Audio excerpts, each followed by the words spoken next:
Hey everyone, welcome back to the Bunk and Pick podcast. We are a Bunkless podcast this week as his internet was absolutely awful while he was over in British Isles, over there, wherever the hell he is right now. But I do have two awesome guests with me today. I've got our old friend Medium G right there. Medium G, say hello to the people. Hey, hello everybody. Oh, that was Jesus. Okay, very formal. Did the opposite. And we got the Big G. Yeah, Big G's with us as well. Big G. Hello. Hi. Thank you. That's I don't like that. That was like weird whispering in my ears. I don't want to wear these headphones anymore. That was fucking weird, man. Stop it. All right, I'm going to do it. Oi, hey, Govey. There we go. All right, we got one in. So we're going to be rambling on here on this one. So thanks for joining along with us. If you're enjoying the podcast, please subscribe to it. Hit that like button. Let us know. Rate it. That kind of gets it out there. The more we can do, the more content we can put out. So definitely help us with that. But jumping to the first thing here, we always talk baseball first. It is a Bunk and Pick sports, but mostly baseball podcast. Because I think Bunk, that's like all he knows. It's a Yankees podcast. It's friggin' ridiculous. And I'm going to bring this up because he's not here to defend himself. Tampa whooped that ass this week. Tampa whooped that ass on the Yankees this week going into the All-Star break. Put Tampa back in the race. Might not be sellers, although they've already sold one of their starting pitchers. Might not be sellers from there. What's the standings look like? Where are they at? Oh, Tampa's, they're 5.5 out of the wild card. They're like 14 out of first place. Division? It's like 14. They're getting back. crushed. The Blue Jays are 14 back. That's right, 10 back. Yeah, it's been a lackluster year for old Tampa compared to the past 10. They've been so good with nothing the past 10. The shoe had to drop at some point. It feels like this year is that year that it's dropping. Yeah. If no fans are there to see it, did it actually happen? True. There's 4 fans and they saw it, so it happened, you jerks. But Nick is one of those 4. I'm one of them, but I wasn't in that awful stadium. It is a bad stadium. They're still sponsored by RC Cola. RC Cola. RC Cola. I thought you were Beef O'Brady's. Slocum. Like, wow, dude, Slocum's back. Beef O'Brady's. Home restaurant of the Tampa Bay Rays. Beef O'Brady's Tropicana Field. Beef O'Brady's Tropicana Fields with a side of taco flats. Ooh, nice. Or Tijuana Flats. What is it? Tijuana Flats. That's what it is. Tijuana Flats, yeah. Oh, goof. Rough. I'll tell you, this is a side story, but we grew up in Florida. There was nothing there. So I was like, yeah, Tijuana Flats, a good Mexican restaurant. We moved to Austin. I had real food. And then we went back and drove through and had Tijuana Flats in Tallahassee. And about 4 minutes later, I just about fucking shit my pants right after. It was awful. Do you go there? All right. The question is, Big G, how often do you go to Tijuana Flats? I actually don't. I've never been to a Tijuana Flats ever. I don't think. You're missing we had Chipotle type thing? No. It's worse. Way worse. It's like a Taco Cabana kind of thing, but classed up, not fast food. It's strip mall Taco Cabana. It's like Wiener Schnitzel, but for tacos. Wiener Schnitzel is awful. Oh my God. Anyway. I haven't been there. We actually have a good Mexican restaurant pretty close. Medium G, he's transforming. He's transforming into a Florida man saying the food's good. No, he's going to be telling us how good Sonny's barbecue is, Nick. That barbecue sauce. Yum. That all you can eat. That all you can eat gray pork is delicious. Classic Florida barbecue we always hear about. Well, here in Jacksonville, they have Bono's barbecue. Oh, God. Bono's. Bono want bitty? Bono? Is it his bitty ribs? If his bitty ribs are unbelievably salty, then yes. When you go there, how many Keurigs do you eat? I've actually dodged it almost for the entire 3 years. I've had it left over once. I refuse to actually show up there. Come on, I'll become slowly smoke cured if I enter. I thought Sonny's was the king of Florida barbecue. No, there's only one Sonny's up here that I've seen. But yeah, I guess I haven't seen a Sonny's down there. Every time we go, I haven't seen one in a while. The king of Florida barbecue. Yeah, it's like Rudy's, but it's for Florida. Hot ham water and ketchup. So bad. And sugar barbecue sauce. We used to go there after baseball practices as a team and get the all-you-can-eat. And we always had one guy that'd fall for it, and he'd eat a whole. The rest of us would eat like one plate, and this dude would eat 5 plates. And walking out, we'd all punch him in the stomach till he threw up in the parking lot. God. Did you see the guy puking at the Nathan's hot dog contest? It was like a stream of just hot dog flavored stuff coming out, and the crowd was going, "Yeah!" Oh my God!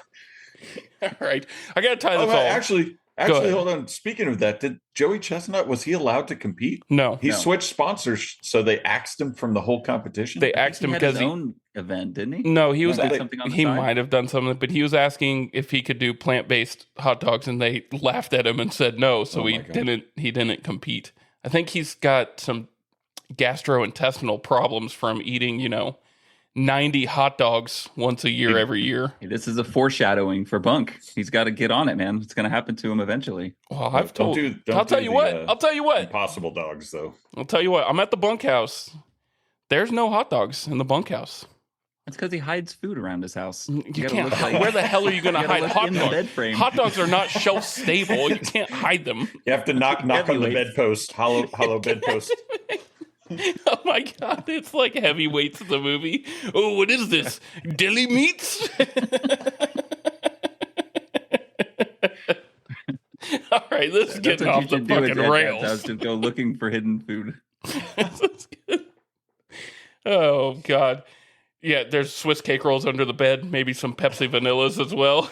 Diet, of course. Let's steer this back to baseball, because I did see that the Yankees beat, I think they took 2 or 3 from the Orioles, right? I think they did. And they are 1 game behind, I believe? They are. So the race, honestly, the race for the AL East is crazy right now. It's those 2 teams are so damn good. And then friggin' Boston out of nowhere is winning, which doesn't make me too happy, but whatever.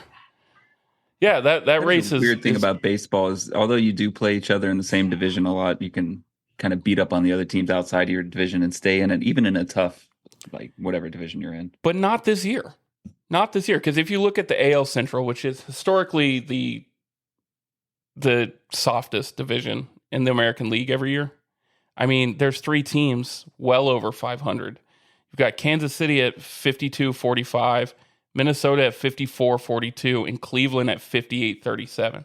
So, like, the teams are playing really well there. It's the West that's really weak this year, although Houston's making that comeback, which is Seattle's kind of shit in the bed a little bit lately. It's just not a very strong division out there. I'll have to tell Rick Marlin to get on it. He needs to recruit some better people. Yeah. He's got some better players over there in Seattle. Let's not tell Rick that. I like him to be a regular guest on this podcast.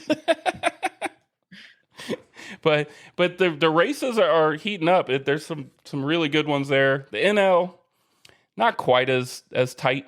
It's pretty set in stone who's winning pretty well. But I will say, St. Louis is much to Big G's chagrin over there. Yeah, that's a big word just for you, my friend. They're coming back. They're making a strong push into the All-Star game. Yeah, well, I mean, that whole division is tight, though. I mean, the Cubs are last place, and they're like 8 games out or something. Yeah, it's 8.5. I mean, I think the Cubs are, God, which is gross. I think they're only 4.5 out of the wild card, or 5 out of the wild card, which shouldn't be possible. So that's how bad they are. I mean, I feel that way about Tampa. Tampa is 5.5 out. They're at 500. They're still 5.5, only 5.5 out of the wild card. So there's a chance. I mean, it's still there. The NL National League's wild card picture is crazy how tight that is, right? Chicago's the 3.5 back, right? And then from there, there's 1, 2, 3, 4, 5, 6, 7, 8. There's 9 teams within 3.5 games of that wild card position. So that's going to be really fun to watch. Washington at 6 games is... You could do that. That's not insurmountable. Absolutely. What do you think about Colorado's chances at 16 there, Medium G? Yeah, this is when you sell your whole team. when you go ahead and pack it in. You look about 3 years in the future for how you can compete. I mean, you're down 16 games midway through. It's ugly. Yeah, you think that's ugly? Look up the old Chicago White Sox. That's what I was going to say. 27 and a half out of the wild card. They can't even. What do you even? You can't sell.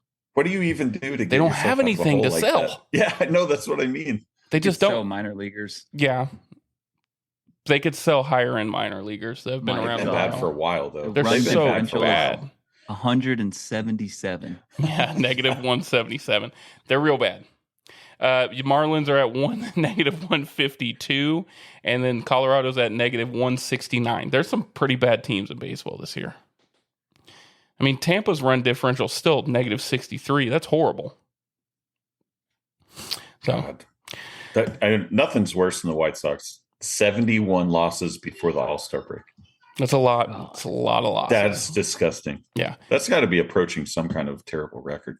Speaking of records, I hate to do it, but I got to talk about him just for Bunk. His friggin' Aaron Judge does not stop hitting the fucking ball. Dude has 34 home runs, 85 RBIs before the All-Star break. That's unbelievable. Is he leading? Oh, almost. He has almost 10 above Marcell Ozuna, who's number 2 on our leader right now. His batting average isn't there yet, but he has a chance. So he is hitting. So he's hitting 306. Stephen Kwan's hitting 352. Oh my god! So he's got to check Stephen Kwan. Yeah. How's he hanging on to that? He has almost he has almost 300 at bats too. He just hits. Honestly, if you've watched him, feels like watching Tony Gwynn. He just sprays it everywhere. He makes contact and doesn't strike out. He just does not get K. He has 25 total strikeouts on the year. Out of 281 at bats. That's nothing. What? I don't know this guy. Is he looks like he's just like a slap hitter, singles guy. He is. Maybe. He's top of their order, gets on base. He just gets on base and lets Jose Ramirez, who is absolutely destroying the ball this year, drive him in. So those two together have been really good in that lineup. It's good. He has 99 hits and 14 RBIs. I guess it seemed low. That's not actually that horrible, though. No. 144 total bases is pretty good there, too, for 281 at bats. He's getting hit in a lot. I think their team's doing great, so he's getting on it, and they're pushing him. He is. He is, absolutely. He has scored. He has 55 of their runs. Out of 281 at bats, he's scored 55 times. That's really good. Wow. Yeah. That team is there. I'm surprised at how good Cleveland is this year. Plus, they had the top pick in the draft, and they just got another power hitting second baseman. They were the number 1 pick? They had the number 1 pick because MLB switched to a lottery system, like the NBA. So they need to keep up. And things change like every year in baseball, and I don't keep up enough. So it's like snowballs, and I'm like, man, I don't even recognize this sport anymore. I enjoy how much more fast paced the game is now because of some of the rules they've put in. Like you can watch a game in 2 hours, 2.5 hours. They're not taking forever, which is nice. Pitchers aren't taking forever on the mound, but batters are actually staying in the box. That's the big thing. Batters would step out of the box, readjust every single piece of equipment they had, then step in, and it just took so long to play the game. Oh, you're telling me, dude, pitching, you would have the guy, this is before the timing, they would step out, redo their elbow thing, redo their ankle thing, redo both batting gloves, do their prayers to Jesus 9 times, do their whole routine getting in the box, put their hand up to pause, it was like 45 seconds. And I was a pretty slow pitcher in comparison for how long it took me to throw, like on the upper end of what is acceptable for time to pitch. And these guys would stall me and like, oh my God. So that part I would really appreciate playing again and having these guys just get in the box and go. In the minor leagues, actually, when I was playing, if you took both feet out, it was a strike. And if you had 2 strikes and you put both feet out, you're out. And it would cause a gigantic headache for a lot of people and a bunch of arguments and fights. And so you could see that they were kind of going that way then. But I guess this is what the end goal or the end, whatever it looks like now, which is, I'm actually really happy with it. I do say that on the other side, from like an old school baseball perspective, it was so fun to go to the park for 6 hours as a kid and just kind of mess around and get sweaty and roll down the hills. But your parents were probably not so happy at the end of those 6 hours. Yeah, we weren't watching baseball the whole time. Right, yeah. Right.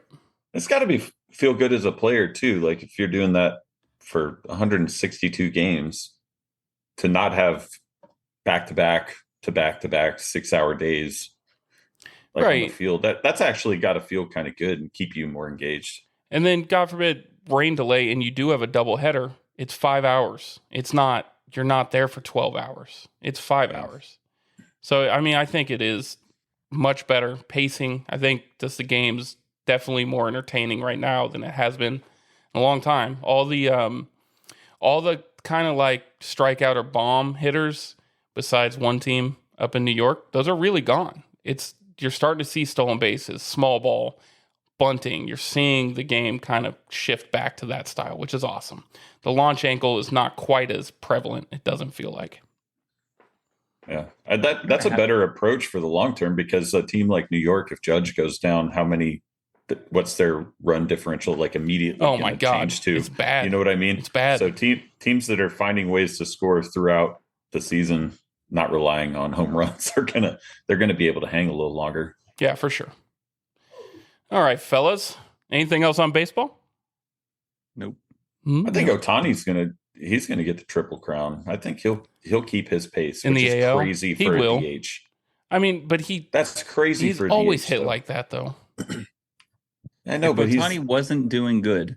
Do you think there would be a lot more people demanding like investigations into the gambling scheme? Do you think it softened how well he's doing that whole situation? I do think it did. Yes and no. I would say no, only because not enough people are benefiting from you know what I mean? Like fans aren't benefiting from him being good necessarily. Like around the league, baseball fans are crazy. Like what fan base hates the Dodgers? I don't even know. The Giants hate the Dodgers. Are you still hearing Padres fans like wanting them out? You don't really hear it too much, and I think, I mean, it's all speculation on what actually happened. Like what the fact is out there is that the interpreter stole the money. Okay, how do you not know $16 million is gone? It's happened to a lot of athletes, though. That's and true. Also, MC Hammer. That's true. I mean, let's talk about Andre Rison. Right. Andre Rison had 2 houses catch on fire on the same day, so it blew all his money. So it does have, but it's your interpreter. How does he have access to your bank accounts? I don't know, but if it's 16 million, it's like kind of a drop in the bucket. If money isn't real to you anymore, do you even pay attention? Probably not. But we don't know those things here, my friend, not on this podcast. Correct. We're nickel heirs over here. All right. Well, what do you think there, Medium G? You brought it up. How do you feel about it? Well, I guess at the end of the day, you would assume that the actual like legal people have investigated and looked into as much as possible. I do think from a fan's perspective, he hits so well. Like he's just doing so good that people are just like, nah, he didn't do it. And I mean, for another player, if he was really sucking, I feel like just the whole zeitgeist of the internet and the Twitter craziness, like people would have been all over him. But it just seems like it's not. Like he kind of played his way out of it almost. Well, but again, I don't think from a legal perspective, I'm pretty sure they've looked at every crevice, so he's fine. That's just from a fan's perspective. Yeah. But you look at like the Trevor Bauer situation where it came out and it's known that the person lied about him. They still won't let him back. I think that's more of his personality. I don't think teams want to take on his personality. Well, how old is Trevor Bauer? Because he's come up quite a bit lately. He's only like 30, 32. He's a young dude. He's a huge risk. If I was a MLB team to bring him back, it's a big risk because he's a big personality. And he's always pulling some on and off the field kind of that you're just like, oh my God, I wish he wouldn't do that. Yeah, it would be a big risk bringing him back. And plus, you see all his stats and his performances in the league he's in. That is not it has not been baseball. Good. No. That's probably like the equivalent of like a high level college baseball here. He's getting hit pretty hard in the Mexican League. When they hit him, he's getting hit pretty hard. He's a good pitcher. He really is a good pitcher, but I don't think he's at that level right now to where you would take a risk on him, and he would be no better than probably another guy you could draft or develop. That's true. Or pull from the minors. Or or trade for or something, yeah. Yeah. But didn't he say he would take league minimum? He did, but even then he takes a roster spot, though. Those roster spots are more valuable than league minimum, honestly. And because he's an established veteran, he doesn't have any options. So it's not like they can send him down to the minors. Because if they did, it'd just DFA him, outright him. So they just wasted money and a roster spot for half the year. So, I mean, that's kind of the trade-off there. But, I mean, there's some, like, bad teams that could take a flyer on him and pay minimum. Would they, though? That's the risk I'm talking. You wouldn't choose him. There's so many other options. You're going to think Trevor Bauer, who's realistically going on the later part of his career, whether he likes it or not, you're going to go and get him at a very, like, questionable, risky move. Instead, you could just say, I'll take this 22-year-old kid from the Dominican, who I know will be here every day. He's going to work his ass off and probably be better eventually. Well, not all of them from the Dominican. Our old friend Wander Franco got sentenced. So, oh, he did. What was it? He was having an illicit affair with a 14-year-old. I know, but what was the sentencing? I think 8 years. That's in Dominican prison. Wow. Yeah. Yes. Wow. If you could see it now. Banking everything on his cards, and then he does that. And oh my God. I'll tell you what, we went to that card trade show and people were trying to, they couldn't give his cards away. They were trying to sell them. Or please, $5. And like 3 weeks before it all happened, that thing was $300,000. It's crazy. All right. On to the next topic. That's enough baseball. Bunk's not here. I can't talk baseball the whole time. But what I do want to talk about is some sports that we don't talk a ton about, right? The first one I do want to bring up is golf. Because there is a big tournament coming up. Tiger played a practice round. Said he felt good, like he has on every single major. We have the Open Championship this week. Do you guys think Tiger makes the cut? Ooh, the cut. Link style course. Where are they playing? They are in Royal Troon. Where's that at? In Europe. Okay. It's the British Open. It's the Open Championship. Is it? These are important questions. Is it like link what style? Is, like the climate there though? Is it like cold? Hot? I mean, it's cold. It's link style and cold. Yeah, it's gonna fuck his joints up. I would almost say that's better for him than hot. I was gonna say, did you? Well, I would rather no have way hot. that it's cold there. I bet it feels great. It probably does feel good for him. It was in the 50s on his practice round. I thought he looked fantastic in his last turning. What was that? What was the last tournament? The U.S. Open.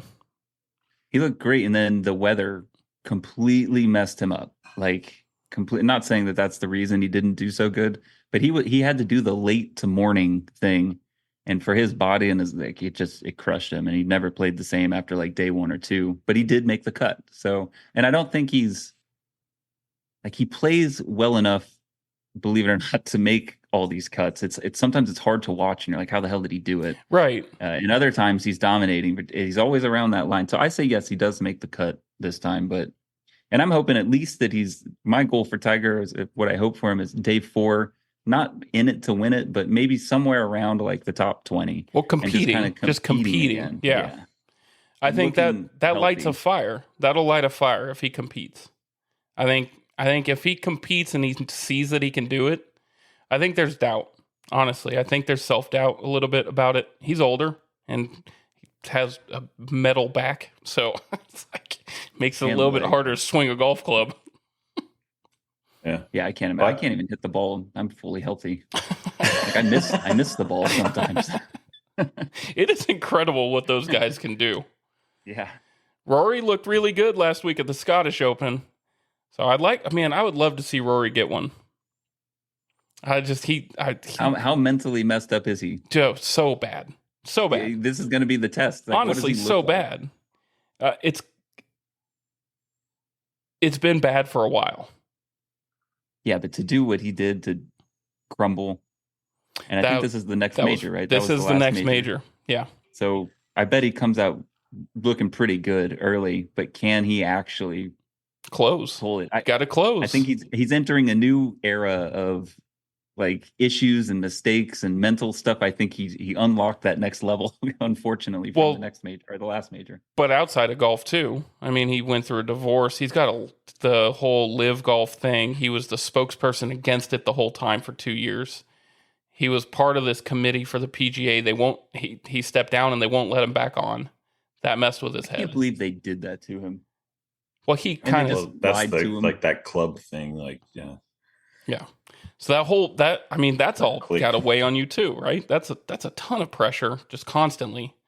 And he is definitely like the biggest name outside of Tiger in golf. Not for people who follow golf, but just if you're just a casual fan, you know who Rory McIlroy is. You don't know who Sahith Theegala is, but you know who Rory McIlroy is. You know what I mean? So there's a ton of pressure. 20 years too. Yeah. Yeah. Oh man, he was the kid. You got to go back. You got to go back and watch his old when he first came on. How baggy those friggin' pants were that they used to wear. Oh, holy shit! He had a terrible haircut. God, he had Sideshow Bob hair. He drove the ladies wild too, but I was like, God, you look like an idiot. I think at one point he had the choker with the puka shells. He did have the puka, the classic. That was it. That's a classic. Puka Prime right there. Puka Prime, not Puka Nakua. Prime Puka. We're not talking about the football player. We're talking about the shells on the neck. I had a friend who used to wear those, and I swear the shells would get tighter and tighter and tighter. It was like choking him. They're so dumb. It's too much Sonny's barbecue. Just his neck was the Sonny's bigger. barbecue. You know, getting bigger. Yeah, we all come first full circle back to Sonny's. Got to get the spicy barbecue sauce on there, and as much of it as possible. Okay, so I'm going to pivot it over to maybe who could possibly win or favorites in this, because it hurts me, my body and my soul, to say that I think DeChambeau's the favorite in this. But he did not look great at that live tournament last weekend. Who cares? He's been showing up to the majors. He plays fantastic. So is Brooks. I mean, so is Brooks. Kepka's right there too. You know the difference, and maybe I'm wrong. Yeah. I guess. I mean, he just won. He won. Yeah. What did he win? Last year, he won one of the major tournaments. Oh, but not this year, right? I think he had. I mean, he has a bunch of live wins, but those I don't know. Bryson's in like his prime. Like this is the best I've ever seen him play. I don't think so. He's playing incredibly well, but I've seen better Bryson. Yeah, before he started doing the crazy long ball stuff, he was actually like a lot more when he was technical. I don't know. Well, that's what I was going to praise is his like mid to short game. Yeah, he's worked on fire right now, and it looks atrocious. Like when you look at it, you want to throw up in your mouth because it's like, oh my God, he's so stiff and his elbows don't move, but he does exactly what he needs to do. His chin is less sweaty these days when I watch him golf, so that's good. He looks like he had about 4 pounds of brisket before he plays. Sometimes he's all meat sweats going down his face. It's gross. That's the creatine powder. That's the creatine powder. Oozing. Muscle milk, HGH. All right. So you're saying Bryson. What about Scotty? You think give Scotty high odds? You can't count him out. I think for now and for the foreseen future, you just have to assume he's going to be top 5. I mean, to say he wouldn't be, you'd be crazy. There's people saying he's not, though. There's people out there saying that. There's probably a lot of people, but just looking at he's in the mix. So like, he is goddamn good, the number 1 golfer because he's just so consistently in the top 5. All right, so I'm looking at odds for you guys here. Let me pull them up. Dear Lord, where are they? Oh, so Scotty Scheffler's in the number 1 odds. Bryson's 2, Rory 3, Xander Schauffele 4. That's a good pick too. He's been playing. Ludwig Aberg. That's a dark horse right there. He is really good. Very, very good. He's the rookie, right? He's so good. The guy who almost European won the dude. Masters. Yes. Yep. Yeah. And he played out of his shoes this past weekend at the Scottish. Yeah. He's really good. Very good. Very good. John Rahm, of course, you kind of got to keep him in contention. Victor Hovland is having a great run. So I think it'll be tight. I don't think anybody's running away with it. This might be Theegala's tournament here. I feel like he's also better and better and better, and he's so just consistent and calm on the course. This could be his chance. I could see him in the top 5. Absolutely. He's honestly, he's one of my favorite golfers right now, just because of how he's not afraid to take risks, but he's also not an asshole about it. He plays the game correct, but he has fun. You can tell he's having fun, which is awesome to see. What a difference between watching him and then watching Spieth. And I at the beginning, Spieth, when I first started getting into golf, I was like, oh, this is awesome. You can hear him kind of making fun of himself. Now I can't stand it. Like, I wish he would just kind of get back to play. I know that's his style to kind of say it out loud, whatever he's thinking. But the difference between him and Thigala, I'd rather watch Thigala, who's just like, I'm going to do it. He does it, whether he does it or not. He's like, okay, that's what happened. And he's just going to move to the next shot. Right. So hopefully we have a good tournament. Hopefully we see good golf, honestly. That's the biggest thing. I want to see brutally long, rough fescue. These guys hacking out. I want to see the winner at like 1 under. I want it to be too are nuts. I want it to be unbelievably. It's so much more fun when it's unbelievably hard. I know the players hate that, but I enjoy watching that because you see them actually thinking. It's not just robotic golf. They're thinking every shot at that point. Well, it's cool on link style courses like that where a miss isn't, you can't get, oh man, look at this. I got a pretty sweet lie, even though I missed the fairway. I can hit in between these trees. You're just in that tall grass, that no matter what. Yeah. And you're swinging as hard as you can so you can get it 10 feet to the left. Yeah. Because it just grabs your club. It's crazy. Very, very cool. Yeah, that's usually when I kick the ball secretly out into the edge of the fairway. Oh, old foot wedge, huh?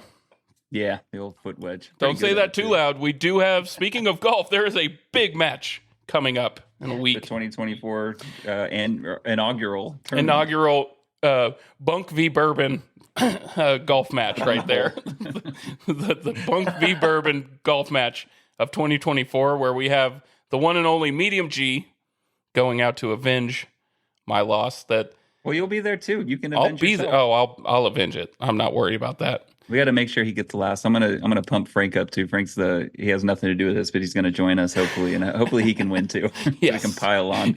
Luke is playing very good golf right now. I will say, old Suburban Bourbon himself is playing pretty good golf. So give me a breakdown of Luke's game. Give me a scouting 88. report. He shot an 88. It was the best I've ever seen him play. Yeah, but what are we working with? Is he a driver guy? He's just steady. Chipping? He's just steady. Honestly, he's steady right down. He's been playing right down the middle. Playing the back tees though. No, he. Oh, that's a good. Well, you know what? If you're not playing the back tees, I'm just saying. I don't want to hear it. He doesn't play the back tees. If you're not playing the back tees, then how are you guys? Frank won't hit it over that water at Crystal Falls from the back, so we're gonna have to play from blue side. I was playing out there with Suburban Burn last time, and we had, or maybe it was by myself. We had that long hole where you got to carry water, and it cuts around to the right. And the guy I was playing with was like, "Oh, so that's right." I went out by myself. He was like, "Oh, where do I aim?" I said, "Oh, to the left over there, the left of the tree." So he hit it and he put it out and he goes, "So where are you gonna aim?" And I said, "Oh, I'm gonna hit it over all of the trees onto the green." And I was 5 feet off the green. Like, that's one of my favorite holes because I can blast it and my natural slice will it actually works there. So it works so good. All right. Well, hey, I know Big G saw this. A big event happened on Sunday for soccer in the U.S., the Copa America final. And at first it was like a celebratory thing, and then it turned into like almost a fucking riot. There was people pushing their way, jumping fences to get into Hard Rock Stadium in Miami. The game was delayed 83 minutes from the start because it was so dangerous outside the stadium. There were people that spent $2,000 a ticket that got refused at the gate because the stadium was at capacity. So they just lost out on their $4,000 for two seats. Players' families were stuck outside the stadium. Families were stuck outside the stadium. People were getting hurt. There was people crawling in air ducts to get into the stadium. And this was Colombia, Argentina, right? Colombia, Argentina final yesterday. It was in Miami. It was in Miami. It was in it. What a absolute breakdown of just event planning CONMEBOL had. That's what it is. They want to blame the fans for not calming down and stuff. But the fact of the matter is, you've got these two crowds coming. How are you not ready to just let them in? The last game from Colombia, they were fighting one of the players in the stand. The fans were fist fighting one of the players in the stands. How do you not know this is going to be crazy? Well, the player went up into the stands, though, right? What team was that? He did for Uruguay. It was Darwin Nunez, but that's because people were throwing beer bottles at his wife and kid in the stands and hitting his kid. Good old soccer. So he jumped in the stands and fought a whole country by himself. Okay, that's fair. I would do it too. If it was fair. In that case, give me whatever penalty you want, FIFA. Sit me out for 9 months. I'm going in that stance. I'm going to try. So that you said they delayed the game for over an hour. 83 minutes. Just the temperature of the people. Because it was so unsafe, people couldn't get in. It was jam packed. At one point, I saw pictures of the club level escalator that all it was a I guess railless stairway at that point because they broke all the glass off the side of it and ripped it off the wall. It was just the stairs part of the escalator. Go up there. Yeah. It was an absolute madhouse, man. And it honestly, from what I have heard, and I don't know, this is all hearsay, but there was event planners in the U.S. that were part of those stadiums, like Hard Rock Stadium. They were like, hey, we can help you. And Call Me Ball said, no, we got it. So the South American Confederation for Soccer said, no, we got it. And they didn't get it because obviously it was bad. It was crazy watching all those fans do some absolute nut shit outside of the stadium. Argentina won it. Messi. It was a pretty crazy, they played hard. Those guys were hitting the shit out of each other. Messi came out with a fucked up ankle. Yeah, Messi didn't. He went down like with his 20 ankle minutes left in the first half. Looked like an actual balloon. It was crazy. He had his boot off, and it was just like a big knot. Like his a ankle was just like at the bottom of his leg. It was crazy. I felt bad for him, but he won. It was Angel Di Maria's last game for the national team. Good to see him kind of walk out. I don't know why. Typically I root for underdogs in those games. I was pulling for Argentina. I couldn't tell you why. It was just fun to watch. They were probably the underdog in that game because Colombia was like super hard charging throughout the tournament. And they were actually, they were doing what they were going to do. I think the Argentinian goalkeeper just got in the absolute perfect position to make them shoot wide. Emmy's so good.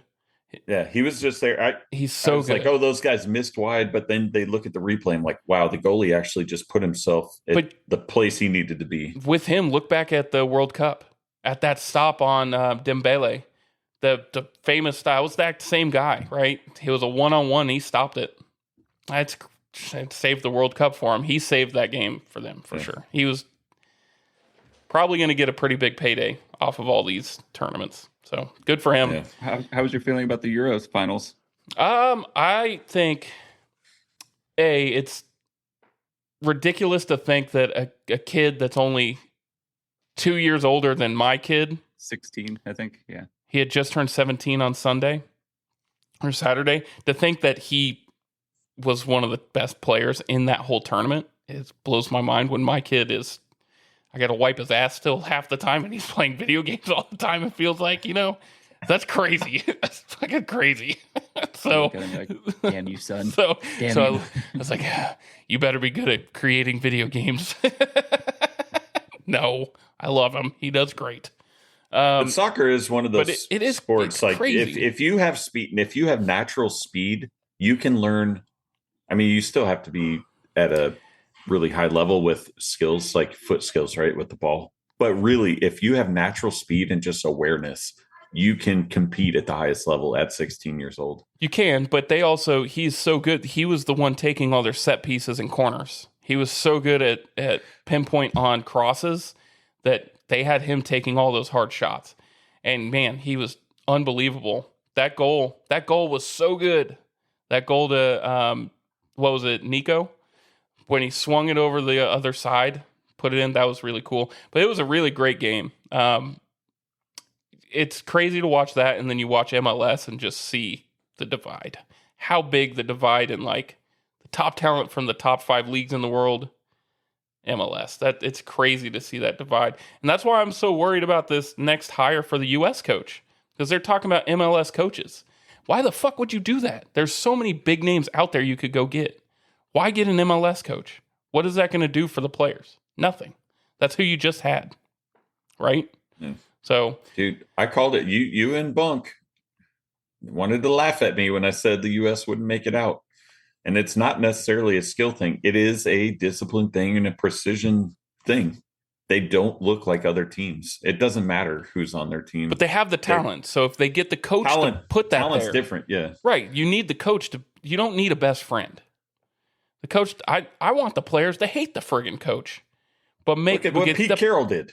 Get the best out of him. He was a good guy, but you do have to be able to make smart decisions. But yeah, I've never seen the U.S. look like a team that can beat other teams on the world stage. But they can do it in other little one-off matches, and it's just not the same. But they have the talent. I mean, you look at when they played that friendly against Colombia, every single player on that team is on a top 5 league in the world team, right? You got Pulisic and honestly, about 3 or 4 of those guys are playing the Italian league. You've got 3 or 4 guys in the Premier League. That's the best league in the world. They have the talent to be there. They're starting for these teams. You need a coach to pull them together. And trying to be their best friends and say, oh gosh, guys, it's okay. Next time we'll get it. That shit does not work. That's what I tell the 8-year-olds playing. That's not what I tell 20-year-olds that are making like $15 million a year. There just needs to be some accountability. Well, it's an unfortunate time because we got 2 years till the World Cup, which is a half, I forget what they call it, half cycle for the coach. So we're already behind the 8 ball here. They gave, I forgot his Berhalter, they gave him 2.5 cycles or something or 3, 4, something like that. The U.S. keeps doing that. They keep mid-cycle fires. Probably in our lifetime, probably one of the biggest soccer tournaments that the U.S. will be a part of because it's here hosted on our turf with a pretty respectable team that I think the world says, okay, they can play. Can they win? Probably not, but they can at least kind of play. So this is like huge. And now we're already a coach down. We're already coming off a terrible loss. It's not looking good, man. I feel like we've read this script so many times. No, but if the coach is one thing, but if you watched that game last night with Argentina and Colombia, there was a set piece. The Colombian dude kicked it from the corner. The guy in the middle jumped and heads it behind him to a dude he knows is there. There is an awareness. There's just something different. Yeah, it's like a chemistry. There's something different about all the other teams that you can actually see. And those guys from the U.S. might be playing on phenomenal teams in Europe, but they're playing with guys that probably played together growing up, right? That U.S. guy is a one-off kind of thing. And when they come all together, there isn't chemistry. There isn't that feel. But they have been playing together. They played all the youth ball together. They play, and you know what? The one guy that wasn't with them, he's starting to gel with Pulisic, is Florian Balogun. He is a true number 9, right? He is a true striker, and that's what the U.S. has been lacking for a long time. So they actually have somebody that can put the ball in the net. They just got to get the ball to him. And they need a scheme. The scheme shouldn't be kick it back to your fucking goalie and then kick it as far as you can. That doesn't work. It doesn't work. You have to find the channels. You have to find the passes. And that's what those bigger teams do. And that's why a better coach. There's rumor. Listen to this. There's rumor that came out that the Spain head coach reached out to the U.S. Federation inquiring about the job for the U.S. job. The guy that just won the Euros inquiring about the U.S. job. Now, is this from a coaching perspective? What do you have to lose? It's a win-win for you. For him, though, he's about to give up Spain, who's about to go on a run of the best team in the world for 10 plus years. Good. They're always going to be good. They're not. They weren't. They haven't been. They have not been for a long time. They're not as good as the U.S. The U.S. To the U.S. You're going to get a monster contract. You're going to get something huge. That's the backdoor thought. Is like, okay, Is he using this to leverage because he's not making very much with the Spain thing because of all that scandal? We'll use you. Well, that whole scandal. No, well, yeah, I would love that. But the whole scandal thing with Spain, he's trying to get a bigger payday in Spain. Oh, I see. Oh, there's a scandal. Well, yeah, because the president of the federation kissed one of the girls while she was on the World Cup, the Women's World Cup, kissed one of them on the lips without consent in front of the world on TV after they won the title. So he and for a good 3 months he was like, I'm not resigning, you have to fire me, and they could never figure out a way to fire him. So there's a lot of scandal there too, but they also have some of the best young talent in the world right now. So that team's going to be really good. I just think it's a payday. You know what? I just thought watching last night, and they were talking about, the World Cup's going to be here. Did you see how sweaty every human being on the field was? The coach, even just sitting there, people are going to die when they come to play here in the States. They're playing games in Houston and Dallas. Oh, they're done for. The official, the ref looked like he was going to pass out. Like he was just completely drenched head to toe. Yeah. What an angry group of humans that must have been to have to play on that field and sweat. Like the coach was just looked gnarly. I will say a number of the stadiums that they are using are dome stadiums with air conditioning control. Okay.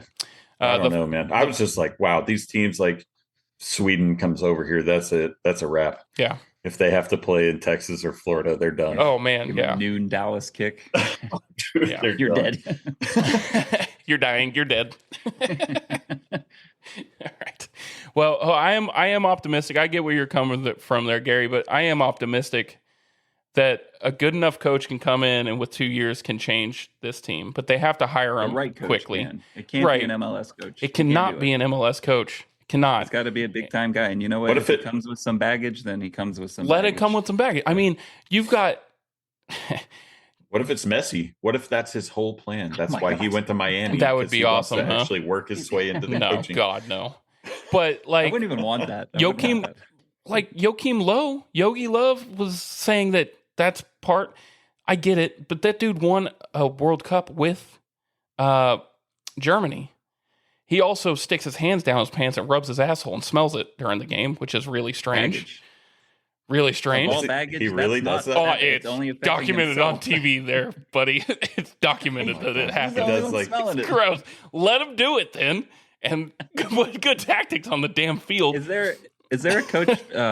I heard something, and I'm not familiar with soccer very much, especially not European soccer. But they said that there's some guy, maybe an ex Manchester City coach or something like that. That was just. They said he retired maybe a year or two ago. Jurgen Klopp. But they would have to give him $1 trillion or something. They would. He already said no. He left Liverpool this year. Was his last year at Liverpool because he wanted a break from coaching. The thought was go after him because international ball is not the day-to-day that club ball is. So you're really only 19 weeks of the year you're working in international ball. So they were like, hey, maybe he'll take that. They threw a bunch. He said no. He said, no, I'm good. But he trolled the U.S. because the day before they offered him, he put out a bunch of July 4th tweets. He was fucking with the U.S. a little bit. Did he put out a picture of the pontoon? It was like, well, I guess, yes, the pontoon and a bald eagle hammering it down, buddy. No, but he already said no. But there's a bunch of good names. Get the ass sniffer. I don't care if you get Yogi Love. Go get him. Tata Martinez wants to play. Like there's some big names out there that are not MLS coaches, that their tactics work with the players base, because the U.S. player base is now European based mostly, right? So they know that style of game. They need that style of coach. And the coaches that they have here, MLS is just it's not the same. It is entertaining, but it is not the same product. And you can't expect those coaches to go out there and beat Argentina. Well, it's like arena football. But right. It resembles the same sport, but it doesn't look the same when you put it next to the real deal. Right, and it is growing. It's getting better. It's getting there. Bigger names are coming. I mean, Messi's here, but it's not there yet. We're not, and they need to restructure the league for them to actually. But the problem is, once you restructure, if they want to structure like the European leagues, then there's only going to be 2 teams that are good every year because they're going to pay somebody shit tons of money, and the other teams won't be able to financially do it. But I'm okay with that because I mean that makes honestly creates promotion relegation. You can merge USL with MLS. You have a first tier and a second tier. It gives everybody. I think it'd be a better product. But they'll never do it. It's never going to happen. But at the end of the day, it will never be what European soccer is or outside of the U.S. soccer. No matter what you do, what you put into who you get, it just won't, because the best players are going to go want to play in the best leagues. It's like the Asian baseball leagues. Yeah, they the are. Japanese league is very strong. Absolutely. They have great players. It's not the MLB, and it never will be. And right. we're kind of we're that equivalent. And the MLS is used as a feeder to those bigger. I mean, most of those U.S. guys started on MLS teams and got a contract in Europe. So it is minors. What kid in America, you ask them if they're 9, what team do you want to play for? And they're going to say the Dynamo. Nah, nobody. No one. They're going to say they want to go play for Manchester United. Right. Chelsea, Manchester United, Real Madrid. I guess it is kind of changing, but most kids in the U.S. are playing whatever the seasonal sport is. If you're just an athlete, and your parents aren't super hardcore about something, you're not necessarily hardcore about something. You can be a super good athlete and play 4 sports a year, and maybe you don't focus on something till you're in high school. Right. You're never going to be that 16-year-old kid in Spain or something. But the MLS teams have academies with younger players like that. They have it's just not the same. It's just not the same. Drawing from, right? It's not. You need other countries. The entire athletic pool is for football, and here it's not. Like kids are deciding. Like, I don't know, I could go pro in this football or baseball, or I could try to go to college for soccer or something. So that makes the argument. I think it's a valid argument to say that the World Cup is so important now because this is on paper one of the best teams we've ever put out. And if they perform, it'll change. Like some of those kids that are going to play football, maybe we'll try soccer. Maybe we'll try this sport, like the top, athletes.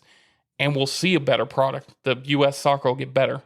So what if they just get Tyreek Hill on the team and just have let the goalie do his bullshit where he just kicks the ball all the way, and Tyreek Hill just murks everybody. There's guys just as fast as him on every one of those teams.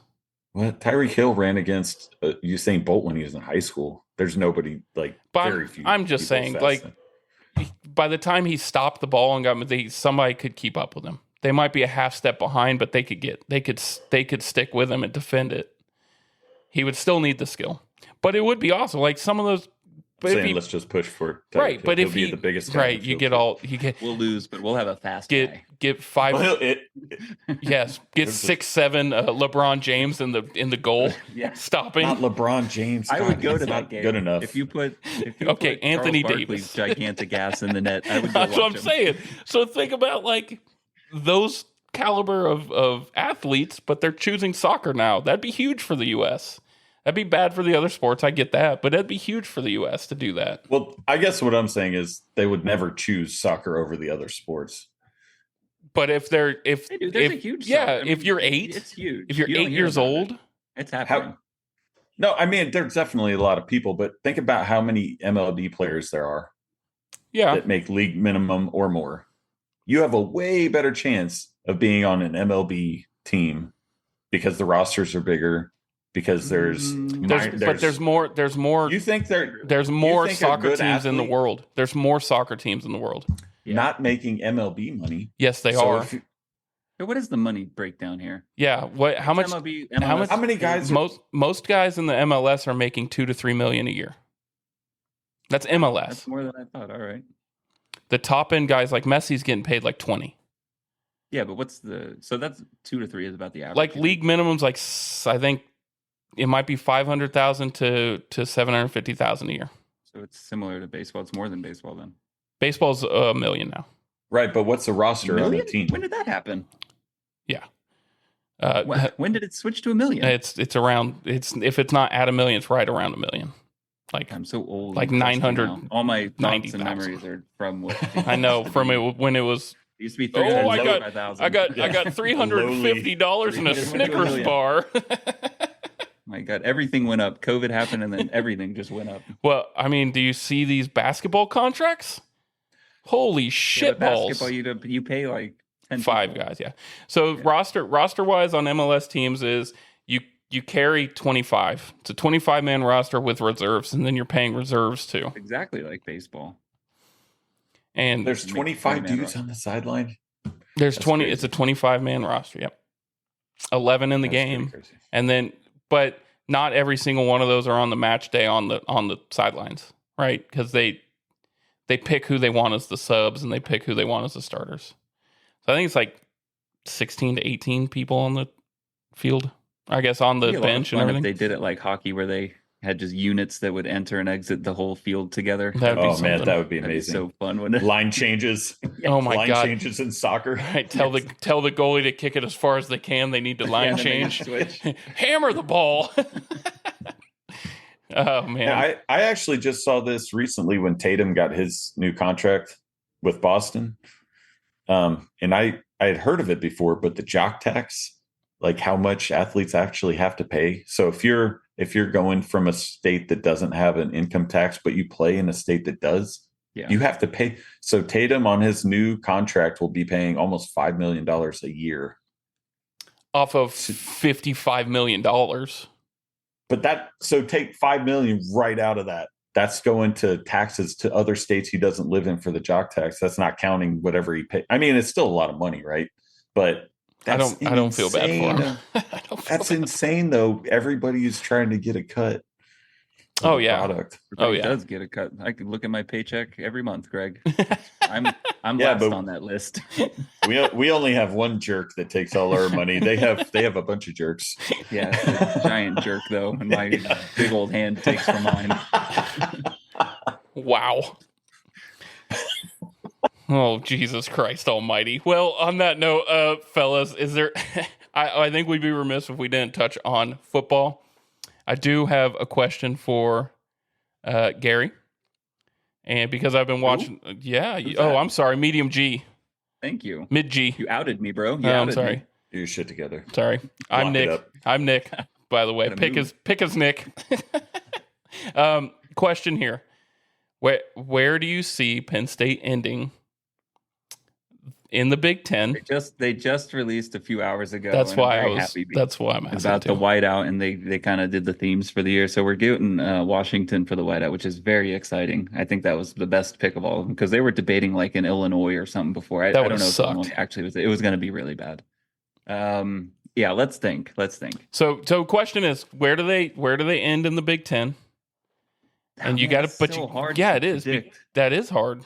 And then, because do they make the playoff? There's the two questions. Do they make the playoff? Where do they end in the Big Ten? So you figured Penn State would have to. My alma mater. I think we've said that before. You're afforded 2 losses, right? So you don't have to play. I think you don't play Michigan this year.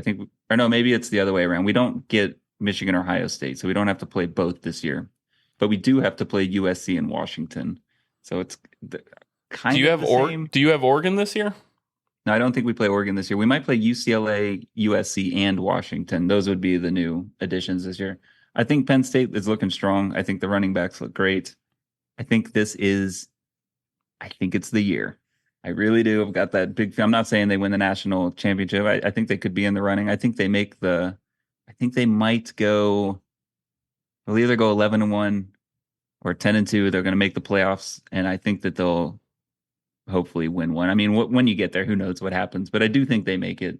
I think this is the most complete team they've had, especially because the defense and their skilled positions in the defense are looking real good. And that's been a big thing in the past that couldn't get over the hump. I do think they make the playoffs. They do have Ohio State this year. Yeah, so they don't play Michigan then. Right. No Michigan and no Oregon. Probably the better of the two to miss. But you don't know what Michigan's going to look like this year. The Washington game scared me a little because they're a good team, but having them come all the way out east, nighttime game in the whiteout, that's a little advantage there. At USC, and I think mostly I'm excited about the new offensive coordinator. Kotelnicki looks like he can finally, hopefully, maybe we can finally see some offense this year up at Penn State where they're doing good. Get the hell out of here. Who is that guy that we all hate? Yursich. Mike Yursich. Oh, man, he's the worst. Get out of here, Yursich. Penn State wide receiver screen running game. Good. Run the ball up the gut, throw a screen. Yeah, let's go right up the middle. Right up the middle. Now, I will say, hey, starting the year with a pretty tough game. West Virginia is not a bad team. Yeah. That's a really good test to start the year for you. Yep, it's what you want to see as like a fan and a player. Probably it's a test, but you can win it. And it's old school rivalry. The only difference, I think, West Virginia and the same thing, Washington. The problem they're going to have with Penn State is they're not going to be able to stop the run. Like Penn State, Washington's good. They're good.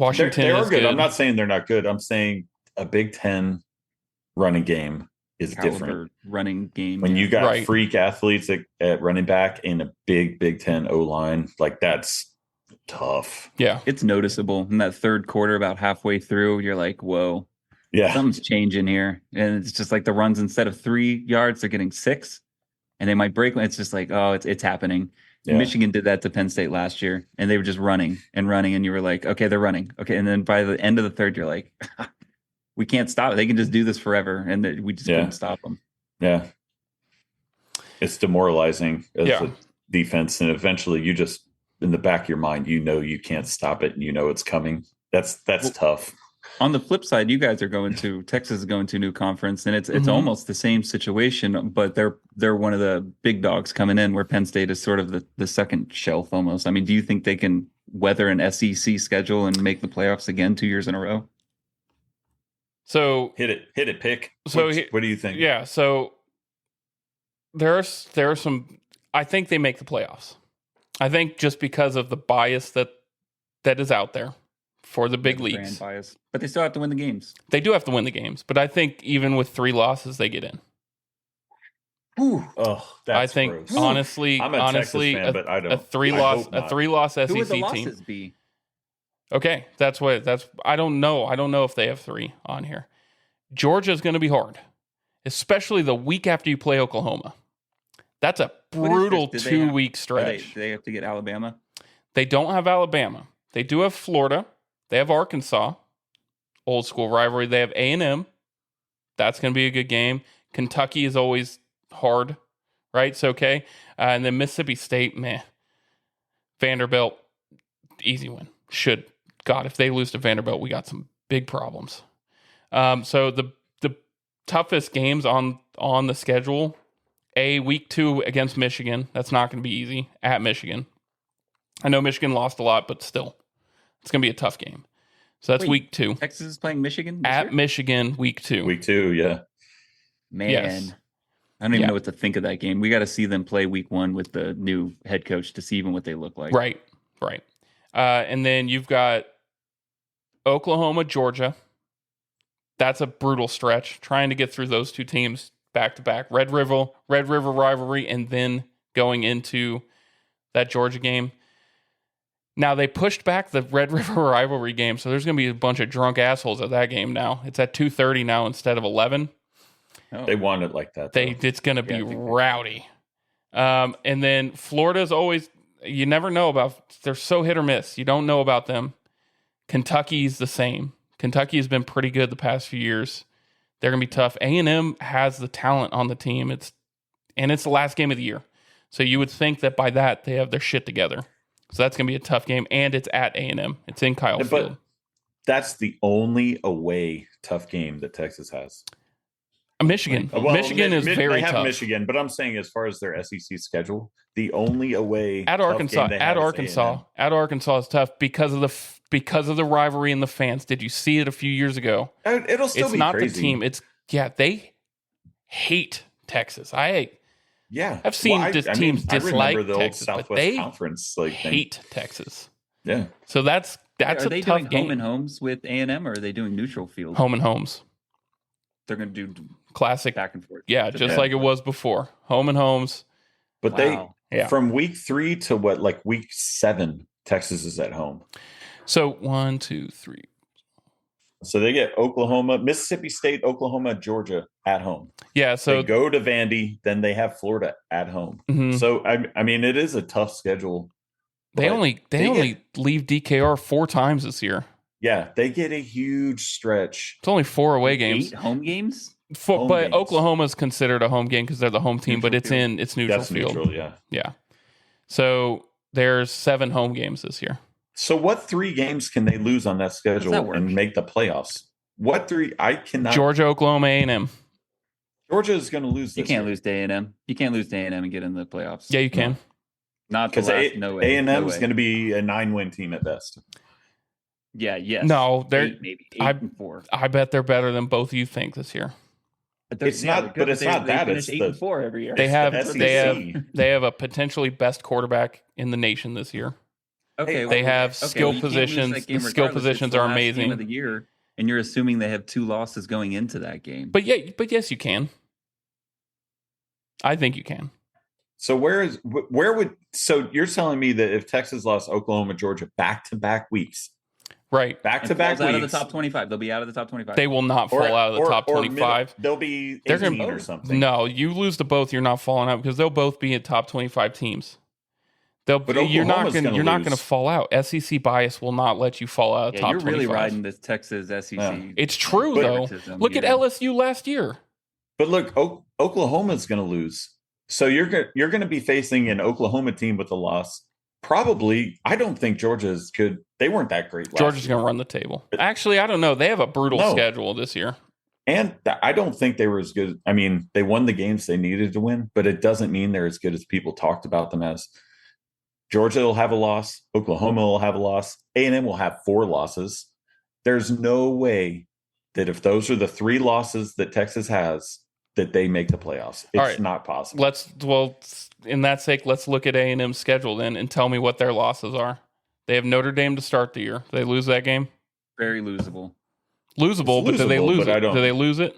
I don't know. 50-50. I think they could definitely lose that game, though. Okay. From there, it's Notre Dame is absolutely on that level. Yeah. From there, it's McNeese State. Win. At Florida.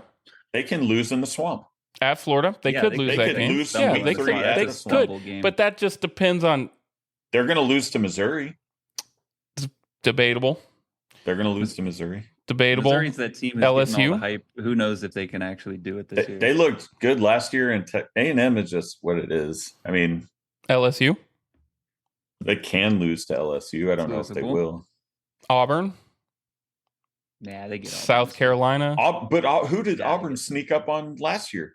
Auburn competes, but they don't. Yeah, they do that. It's at Auburn. It's at Auburn. So they can lose that game. Without the group of 5 teams, here are the big teams that they're losing. So you're saying 4 losses. I want to hear these 4 losses from you. Okay, I'll tell you right now. Hang on. Let me say this. You bitch. All right, Maestro. Notre Dame, Florida, Arkansas, Missouri, Mississippi State, LSU, South Carolina, Auburn, Texas. They lose to Florida, Missouri, LSU, and Auburn. So you're saying they beat Texas? No, that's going into the Texas game. I'm saying. That's what I'm saying. 4 losses going in. I don't put money on that at all. Not with 5-loss season. No. Ooh. No, 4 loss because 2. I mean, Texas is going to be good, dude. Texas is going to be very good. They're loaded. They're loaded. I'm just trying to say that there is no way a 3-loss Texas makes the playoffs. Yes, they will. To be honest, there will be a 3-loss team in. There will be a 3-loss team in. 100%. I'm a Texas fan, and Texas is going to start number 2 in the nation. I will hate college football if a 3-loss team makes the playoffs. The 3-loss team. It's going to happen. Greg, that is disgusting. Big G, it's going to be. It is going to happen. 3-loss Ohio State. One 3-loss team. Not Ohio State. It'll be one 3-loss team from either the SEC or the Big Ten make it in over a 1-loss group of 5 team. That is 100% that'll happen with college football. That is disgusting. There's a reason you play the games, right? And I get that the eyeball test and that everybody wants to fucking talk about, or that your team looks good, but you played hard. The fact of the matter is, if a team wins out, you should not let them out. I mean, there has to be some objective reality to this shit. There's no system to college football, though. You don't win your conference and you're in anything. You're not given anything. Well, it used to be like any given Saturday, right? That's why we play the game. That's why we hit the field. But you're not giving teams that earned throughout the season, regardless. The kids on the field don't get to choose their opponent. The coaches don't get to choose their opponent unless you're like Mac Brown. I bet he had some pull. But you win all the games put in front of you, and you still know that you have absolutely no chance to fucking make. Look at Florida State last year. Yeah. That's exactly my point. Yeah. It's there. I mean, it's there. It's going to happen. I think It's going to started happen. out of the top 25 this year. They didn't even preseason rank them. But I will say this. It's much less of a blow when we're talking about seed 12 than it is seed 4. So it's a little bit easier to have that conversation now with 12 teams than it was with 4. For sure. Yeah. And so they want viewers or whatever, right? That's why the NCAA is corrupt as shit. Of course they want viewers. Of course they want. You're telling me that an undefeated, and I hate Liberty, I hate them, but you're telling me that people wouldn't tune in to see if an undefeated Liberty could have taken Washington or something last year. Okay. People will still watch college football, is what I'm saying. How many more people would watch it if it's Ohio State, Texas, instead of Ohio State, Liberty? That's Ohio State. Like that. Don't even. I'm just saying. Don't even. But I'm just saying. Okay. All right. If it's a playoff, people, right? Okay. Everybody that's going to watch the playoff is going to watch. There's 4 buys. What you're saying though, Nick, is you're going off like these teams should be in based on ratings. No, I'm not saying that at all. But I'm saying that's a true. I'm saying that's a true factor. That's what I'm saying. I'm not saying it's okay. Favoritism. Yeah. No, I'm not saying it's okay. I'm saying Texas just because I like Texas, but it happens. It does happen. It's going to happen. It honestly is going to happen. Benefited a team like Penn State, who's given the benefit of the doubt a lot, and they always get these nice games. It is going to help draw a freaking crowd. It is. You can lose. You can, as bad as it. If you have Michigan and Ohio State on your schedule the same year, and you can lose to both of those, still make the playoffs. Do you think a 3-loss Texas gets in before a 1-loss Big 12? No. 1-loss Big 12? No. A one-loss Big. Oh, man. A one-loss ACC. The one-loss Big 12 is in the championship game, right? And either they lose that game or they would either be the champion or a one-loss non-champion. Oof. Yeah. So, but you're going to put in a 3-loss Texas team that didn't make their 3-loss. Okay, let's just call it. Let's say a blue blood instead of just Texas. I know we're talking about Texas, but a blue blood, 3-loss blue blood, 3-loss blue blood over a 1-loss ACC team. I could definitely see that happening. I could see it, but that 1-loss ACC team can't be in the championship game. I think if 2 teams make it to the championship game in any of the Power 4 conference, they're both going to get in. I don't see how they don't with 12 teams, right? But group of 5, so say Tulane goes undefeated, and then Liberty or UMass loses 1 game. Well, Tulane gets the automatic bye because they're doing a group of 6 now or whatever bye. They're not. They're going to put a blue blood in over that 1-loss team. I just at the 12 seed, if that's the conversation. I don't see how judging from past, how they have acted in the past, I don't see them changing that. That's my thoughts on it. I can't argue against you. It's true. It's been happening for many, many years. Yeah. I saw Penn State win the Big Ten and get kicked out by Ohio State. Anything can happen. Yeah, that was rough. That was as equal as that Florida State went undefeated and their quarterback got hurt, so the committee was like, well, they're not good anymore. That's ridiculous. Such bullshit. Texas benefited from that. Honestly, Alabama benefited from that, but it happens. It's going to happen. Yeah. So who do you think, if now that Saban's out, do you think Paul Feinbaum will still be such a piece of shit towards Alabama? Nope. I've already been listening, and man, he has been gargling on Kellen DeBoer's balls for about 3 months now. He's just a Tide guy. Okay. I will say that Alabama has been killing it in recruiting, and that's probably part of it. But dude, to be honest, I don't know. They don't need a coach. Doesn't matter. No. You got to develop those guys. The recruiting just proves that there are an unbelievable amount of talented athletes coming out of high school. So many. But it doesn't mean anything unless you put them in a good system. Well, no. On the highest level, it does. And then all the other levels, not as much. If you're getting those really high level guys, you're going to win. You look at Ohio State when they lost. What was that? What was their coach that left a few years ago? What was his name? Urban. Yeah. And he had a stacked recruiting class coming in. They handed it over to Ryan Day, and he won. first year. That's not supposed to happen. That's all the kids and just keeping it going. Right. Well, even was Charlie Strong had one good year when he inherited players. And Herman had top 5 recruiting classes and did nothing with them. So that's what I mean. There is development. Development is definitely part of it. I forgot about Charlie Strong too. Oh, that was really. I just thought about it. The dark. What was it? Dark He times was there for and 3 seasons. Texas. He 3 seasons and he lost to Kansas twice. Everyone in Austin hated that man. He's the nicest dude in the world. I don't think people hated him. They didn't hate him. Crazy? They just didn't want him to be the coach anymore. He inherited. They just want him to go away. He inherited a good team at USF after Texas had one killer season. Oh, did really bad. Destroyed that program. Yeah, he did. I think they had that like historic year, and they won the bowl game, and then the next year he took them over, and they were terrible. It was almost as bad as Tyrone Whittingham. That was bad. All right, fellas. Well, anything else you guys would like to touch on before we head out? We're running short on time. Nope. Okay. I got nothing. All right. Well, thank you all for having heated debates and a bunch of laughs with me. Wait, are you going to bring up for 1 minute the email we got? No, we're going to bring that up when Bunk gets back because that's a picture for Bunk. To him. Well, yeah, it's a picture directly to, or it's a question directly to Bunk. So I'm saving that for Bunk. Okay. So. Boomer out there, sorry we're not going to do it this episode. You will get that answered soon, though, for sure. All right, everyone. We saw it, Boomer. We saw it.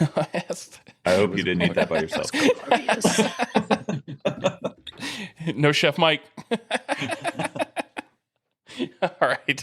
Well, if you're enjoying this, please check out our Instagram and our Facebook pages there. We also have that email if you have any questions at all at bunkandpickpodcast@gmail.com. Give us some questions. We love them.